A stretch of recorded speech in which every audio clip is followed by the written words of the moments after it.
the ninth persecution under Aurelian, AD 274. The principal sufferers were Felix, Bishop of Rome. This prelate was advanced to the Roman See in 274. He was the first martyr to Aurelian's petulancy, being beheaded on the 22nd of December, in the same year. Agaptus, a young gentleman, who sold his estate, and gave the money to the poor, was seized as a Christian, tortured, and then beheaded at Praeneste, a city within a day's journey of Rome. These are the only martyrs left upon record during this reign, as it was soon put to a stop by the emperor's being murdered by his own domestics, at Byzantium. Aurelian was succeeded by Tacitus, who was followed by Probus, as the latter was by Carus, this emperor being killed by a thunderstorm. His sons, Carneus and Numerian, succeeded him, and during all these reigns the church had peace. Diocletian mounted the imperial throne, AD 284. At first he showed great favor to the Christians. In the year 286, he associated Maximian with him in the empire, and some Christians were put to death before any general persecution broke out. Among these were Felician and Primus, two brothers. Marcus and Marcellianus were twins, natives of Rome, and of noble descent. Their parents were heathens, but the tutors, to whom the education of the children was entrusted, brought them up as Christians.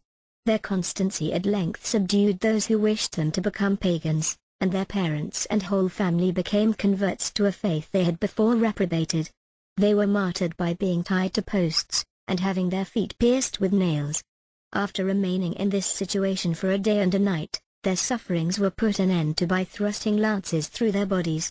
Zoe, the wife of the jailer, who had the care of the before-mentioned martyrs, was also converted by them, and hung upon a tree, with a fire of straw lighted under her. When her body was taken down, it was thrown into a river, with a large stone tied to it, in order to sink it. In the year of Christ 286, a most remarkable affair occurred. A legion of soldiers, consisting of 6,666 men, contained none but Christians. This legion was called the Theban Legion, because the men had been raised in Thebias. They were quartered in the east until the Emperor Maximian ordered them to march to Gaul, to assist him against the rebels of Burgundy. They passed the Alps into Gaul, under the command of Mauritius, Candidus, and Exupanus, their worthy commanders, and at length joined the Emperor. Maximian, about this time, ordered a general sacrifice, at which the whole army was to assist, and likewise he commanded that they should take the oath of allegiance and swear, at the same time, to assist in the extirpation of Christianity in Gaul. Alarmed at these orders, each individual of the Theban legion absolutely refused either to sacrifice or take the oaths prescribed.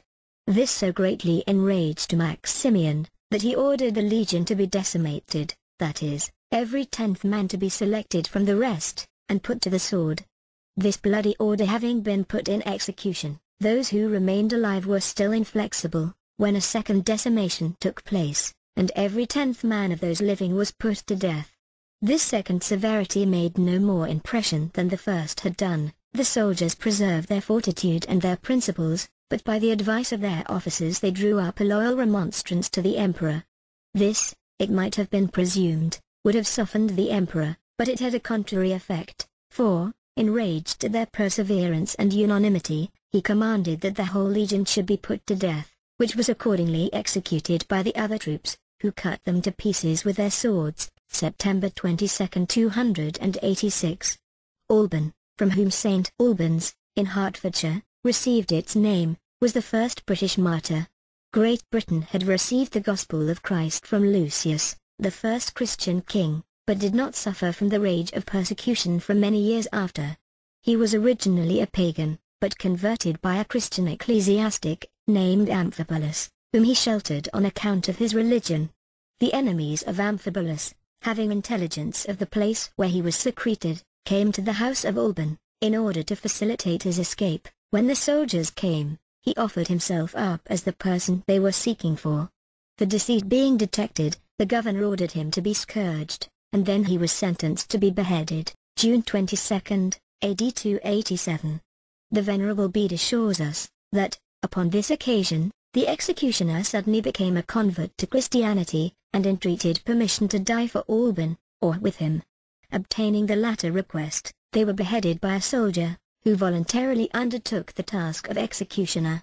This happened on the 22nd of June, AD 287, at Verulam, now St. Albans, in Hertfordshire, where a magnificent church was erected to his memory about the time of Constantine the Great. The edifice, being destroyed in the Saxon Wars, was rebuilt by Offa, king of Mercia, and a monastery erected adjoining to it, some remains of which are still visible, and the church is a noble Gothic structure. Faith, a Christian female, of Aquite, in France, was ordered to be broiled upon a gridiron, and then beheaded, AD 287. Quentin was a Christian, and a native of Rome, but determined to attempt the propagation of the gospel in Gaul. With one Lucian, they preached together in Amiens, after which Lucian went to Beaumaris, where he was martyred. Quentin remained in Picardy, and was very zealous in his ministry.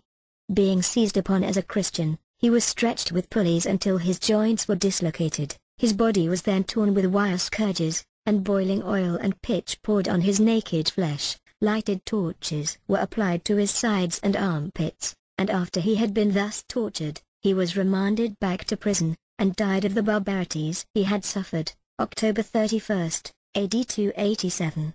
His body was sunk in the Somme. The 10th persecution, under Diocletian, AD 303.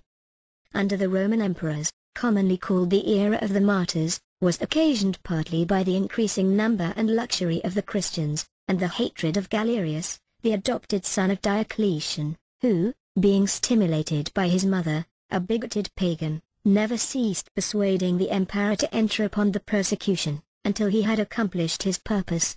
The fatal day fixed upon to commence the bloody work, was the 23rd of February, AD 303, that being the day in which the Terminalia were celebrated, and on which, as the cruel pagans boasted, they hoped to put a termination to Christianity.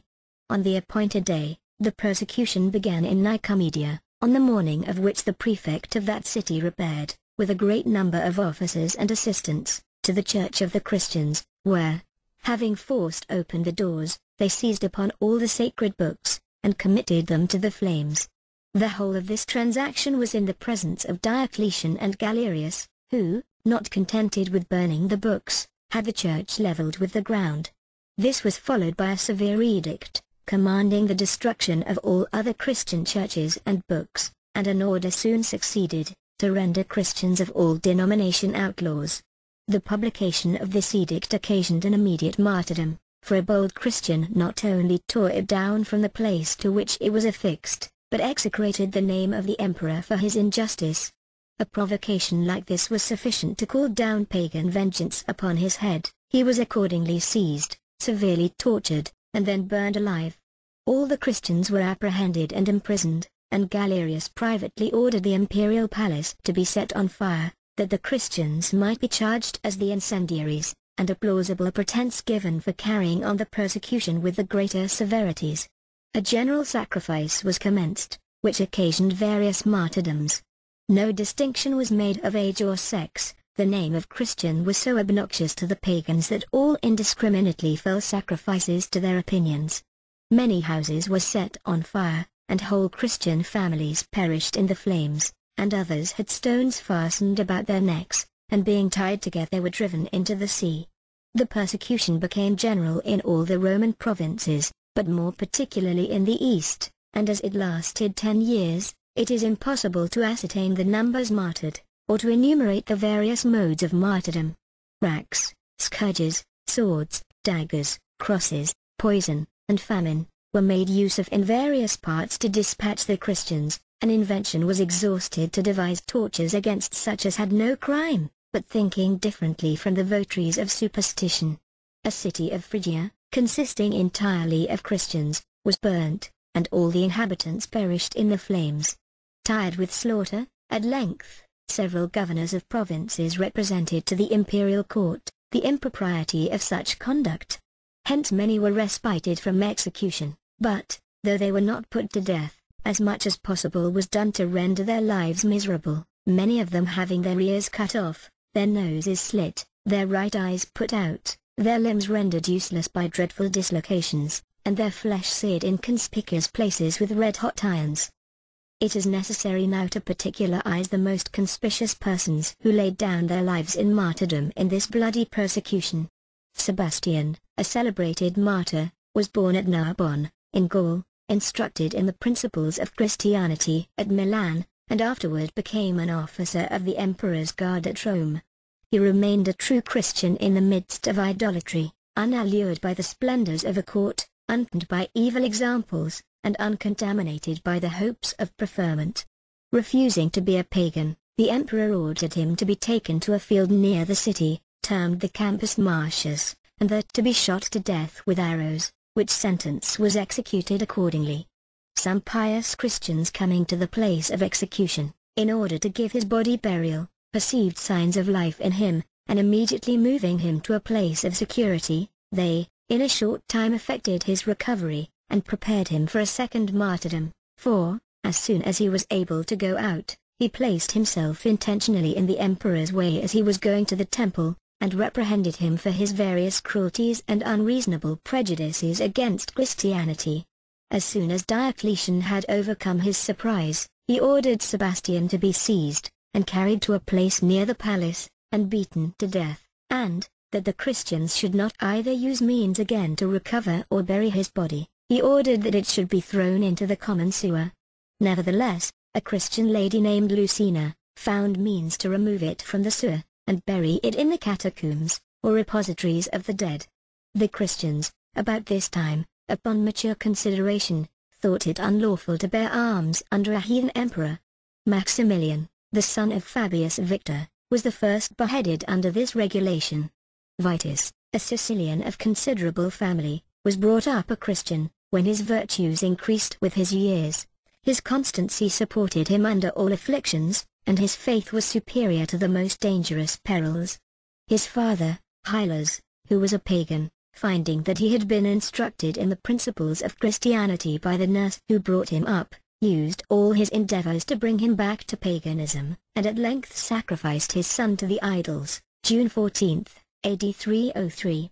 Victor was a Christian of a good family at Marseille, in France. He spent a great part of the night in visiting the afflicted, and confirming the weak, which pious work he could not, consistently with his own safety, perform in the daytime, and his fortune he spent in relieving the distresses of poor Christians. He was at length, however, seized by the Emperor Maximian's decree, who ordered him to be bound, and dragged through the streets. During the execution of this order, he was treated with all manner of cruelties and indignities by the enraged populace. Remaining still inflexible, his courage was deemed obstinacy. Being by order stretched upon the rack, he turned his eyes toward heaven, and prayed to God to endue him with patience, after which he underwent the tortures with most admirable fortitude. After the executioners were tired with inflicting torments on him, he was conveyed to a dungeon. In his confinement, he converted his jailers, named Alexander, Felician, and Longinus. This affair coming to the ears of the emperor, he ordered them immediately to be put to death, and the jailers were accordingly beheaded. Victor was then again put to the rack, unmercifully beaten with batons, and again sent to prison. Being a third time examined concerning his religion, he persevered in his principles. A small altar was then brought, and he was commanded to offer incense upon it immediately. Fired with indignation at the request, he boldly stepped forward, and with his foot overthrew both altar and idol. This so enraged the Emperor Maximian, who was present, that he ordered the foot with which he had kicked the altar to be immediately cut off, and Victor was thrown into a mill, and crushed to pieces with the stones, AD 303. Maximus, governor of Cilicia, being at Tarsus, 3 Christians were brought before him. Their names were Tachus, an aged man, Probus, and Andronicus. After repeated tortures and exhortations to recant, they, at length, were ordered for execution. Being brought to the amphitheatre, several beasts were let loose upon them, but none of the animals, though hungry, would touch them. The keeper then brought out a large bear, that had that very day destroyed 3 men, but this voracious creature and a fierce lioness both refused to touch the prisoners. Finding the design of destroying them by the means of wild beasts ineffectual, Maximus ordered them to be slain by the sword, on October 11, AD 303. Romanus, a native of Palestine, was deacon of the Church of Caesarea at the time of the commencement of Diocletian's persecution. Being condemned for his faith at Antioch, he was scourged, put to the rack, his body torn with hooks, his flesh cut with knives, his face scarified, his teeth beaten from their sockets, and his hair plucked up by the roots. Soon after he was ordered to be strangled, November 17, AD 303. Susanna, the niece of Caius, Bishop of Rome, was pressed by the Emperor Diocletian to marry a noble pagan, who was nearly related to him. Refusing the honor intended her, she was beheaded by the emperor's order. Dorotheus, the high chamberlain of the household to Diocletian, was a Christian, and took great pains to make converts. In his religious labors, he was joined by Gorgonius, another Christian, and one belonging to the palace. They were first tortured and then strangled. Peter, a eunuch belonging to the emperor, was a Christian of singular modesty and humility. He was laid on a gridiron, and broiled over a slow fire until he expired. Cyprian, known by the title of the magician, to distinguish him from Cyprian, Bishop of Carthage, was a native of Antioch. He received a liberal education in his youth, and particularly applied himself to astrology, after which he travelled for improvement through Greece, Egypt, India, etc. In the course of time he became acquainted with Justina, a young lady of Antioch, whose birth, beauty, and accomplishments, rendered her the admiration of all who knew her. A pagan gentleman applied to Cyprian, to promote his suit with the beautiful Justina. This he undertook, but soon himself became converted, burnt his books of astrology and magic, received baptism, and felt animated with a powerful spirit of grace. The conversion of Cyprian had a great effect on the pagan gentleman who paid his addresses to Justina, and he in a short time embraced Christianity. During the persecutions of Diocletian, Cyprian and Justina were seized upon as Christians, the former was torn with pincers, and the latter chastised, and, after suffering other torments, both were beheaded. Eulalia, a Spanish lady of a Christian family, was remarkable in her youth for sweetness of temper, and solidity of understanding seldom found in the capriciousness of juvenile years. Being apprehended as a Christian, the magistrate attempted by the mildest means, to bring her over to paganism, but she ridiculed the pagan deities with such asperity, that the judge, incensed at her behavior, ordered her to be tortured.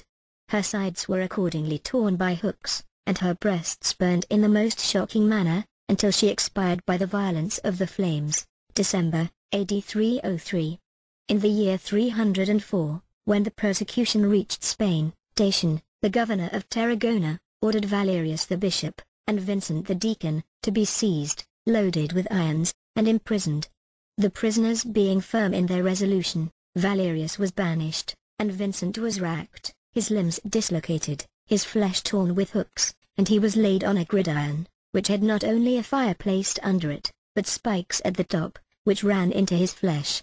These torments neither destroying him, nor changing his resolutions, he was remanded to prison, and confined in a small, loathsome, dark dungeon, strewed with sharp flints, and pieces of broken glass, where he died, January 22, 304. His body was thrown into the river. The persecution of Diocletian began particularly to rage in AD 304, when many Christians were put to cruel tortures and the most painful and ignominious deaths, the most eminent and particular of whom we shall enumerate. Saturninus, a priest of Albitina, a town of Africa, after being tortured, was remanded to prison, and there starved to death. His 4 children, after being variously tormented, shared the same fate with their father. Dativus, a noble Roman senator, Thilico, a pious Christian, Victoria, a young lady of considerable family and fortune, with some others of less consideration, all auditors of Saturninus, were tortured in a similar manner, and perished by the same means. Agrippe, Colia, and Irene, 3 sisters, were seized upon at Thessalonica, when Diocletian's persecution reached Greece. They were burnt, and received the crown of martyrdom in the flames, March 25, AD 304. The governor, finding that he could make no impression on Irene, ordered her to be exposed naked in the streets, which shameful order having been executed, a fire was kindled near the city wall, amidst whose flames her spirit ascended beyond the reach of man's cruelty. Agatho, a man of a pious turn of mind, with Cassis, Philippa, and Eutychia, were martyred about the same time, but the particulars have not been transmitted to us. Marcellinus, Bishop of Rome, who succeeded Caius in that see, having strongly opposed paying divine honors to Diocletian, suffered martyrdom, by a variety of tortures, in the year 324, comforting his soul until he expired with the prospect of these glorious rewards it would receive by the tortures suffered in the body. Victorius, Carpophorus, Severus, and Severianus, were brothers, and all four employed in places of great trust and honor in the city of Rome. Having exclaimed against the worship of idols, they were apprehended, and scourged, with the plumbeti, or scourges, to the ends of which were fastened leaden balls. This punishment was exercised with such excess of cruelty that the pious brothers fell martyrs to its severity. Timothy, a deacon of Mauritania, and Maura his wife, had not been united together by the bands of wedlock above 3 weeks, when they were separated from each other by the persecution.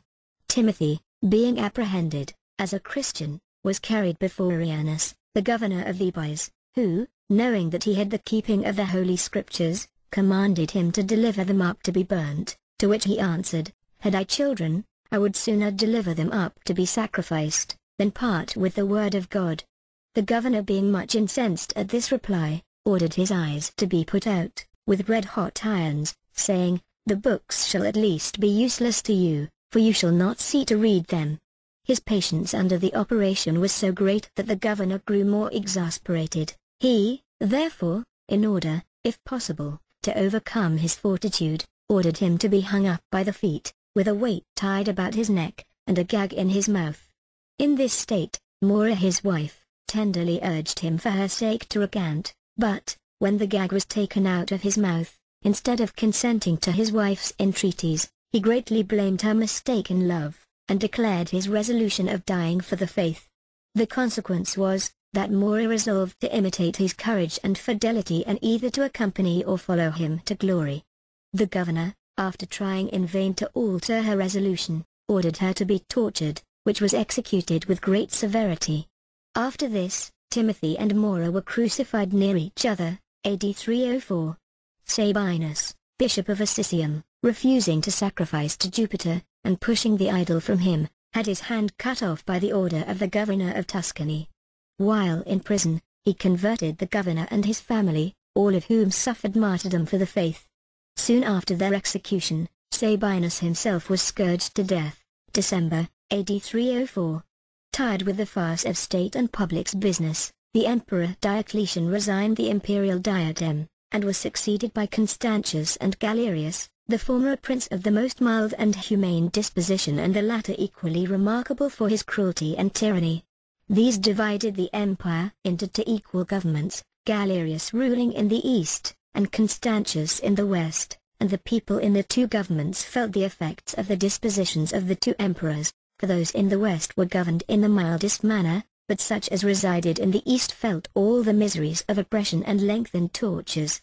Among the many martyred by the order of Galerius, we shall enumerate the most eminent. Amphianus was a gentleman of eminence in Lucia, and a scholar of Eusebius. Julita, a Laconian of royal descent, but more celebrated for her virtues than noble blood. While on the rack, her child was killed before her face. Julita, of Cappadocia, was a lady of distinguished capacity, great virtue, and uncommon courage. To complete the execution, Julita had boiling pitch poured on her feet, her sides torn with hooks, and received the conclusion of her martyrdom, by being beheaded, April 16, AD 305.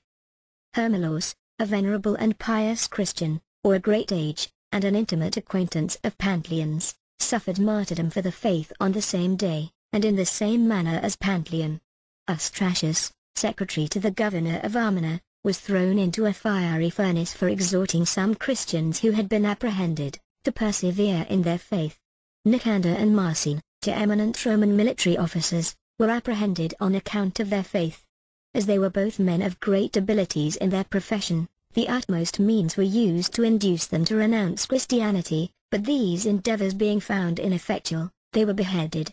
In the kingdom of Naples, several martyrdoms took place, in particular, January's, bishop of Beneventum, Sosius, deacon of Misn, Priculus, another deacon, Eutyches and Acucius, Teleman, Festus, a deacon, and Desiderius, a reader, all, on account of being Christians, were condemned by the governor of Campania to be devoured by the wild beasts.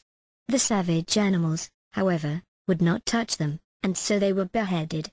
Quirinus, bishop of Siccia, being carried before Maetnius, the governor, was ordered to sacrifice to the pagan deities, agreeably to the edicts of various Roman emperors.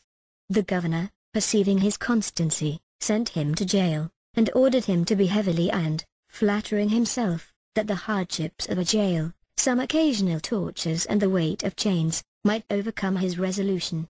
Being decided in his principles, he was sent to Amantius, the principal governor of Paeonia, now Hungary, who loaded him with chains, and carried him through the principal towns of the Danube, exposing him to ridicule wherever he went.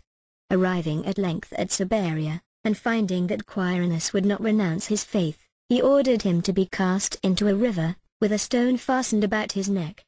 This sentence being put into execution, Quirinus floated about for some time, and, exhorting the people in the most pious terms, concluded his admonitions with this prayer: "It is no new thing, O all-powerful Jesus, for thee to stop the course of rivers, or to cause a man to walk upon the water, as thou didst thy servant Peter. The people have already seen the proof of thy power in me. Grant me now to lay down my life for thy sake, O my God."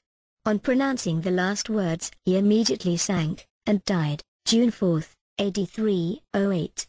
His body was afterwards taken up, and buried by some pious Christians. Pamphilus, a native of Phoenicia, of a considerable family, was a man of such extensive learning that he was called a second Origen. He was received into the body of the clergy at Caesarea, where he established a public library and spent his time in the practice of every Christian virtue,